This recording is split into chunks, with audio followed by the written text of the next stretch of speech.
Welcome to our channel. Today we how to connect Google Sheets API to a React Native dashboard. Easy tutorial step by step clearly.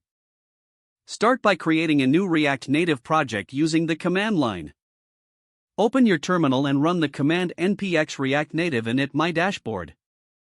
Once your project is ready, navigate into the project directory using cd my dashboard. Next, install the required dependencies for making HTTP requests. You can use Axios by running npm install Axios. Now, let's set up the Google Sheets API. First, go to the Google Developers Console. Create a new project by clicking on the Select a Project drop-down and then New Project. Once your project is created, look for Enable APIs and Services. Search for the Google Sheets API and click on it to enable it. After enabling, go to the Credentials tab on the left sidebar.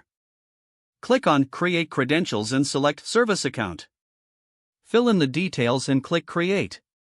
Once the service account is created, you will need to generate a JSON key file. Download this file and place it in your project directory. Now, share your Google Sheet with the service account email found in the JSON key file. Open your Google Sheet, click on Share, and add the service account email with viewing permissions. Next, return to your React Native project and create a new file called googlesheets.js. In googlesheets.js, import Axios by adding import Axios from Axios. Set up a function to fetch data from Google Sheets. Use the following code to define the function: const fetch data equals async equals. Within this function, set your sheet ID and range of data you want to retrieve. Remember to set up your Google Sheets API endpoint.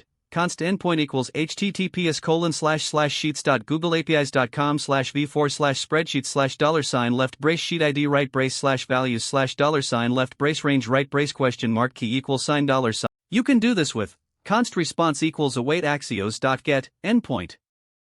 Ensure to handle any errors by wrapping your code in a try-catch block.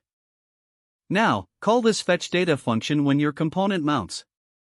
You can use the useEffect hook to do this. Make sure to store the fetched data in a state variable.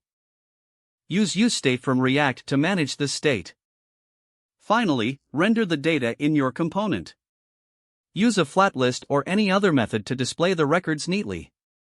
Your React Native dashboard should now successfully retrieve and display data from Google Sheets. Don't forget to like this video and subscribe to our channel for more step-by-step tech guides.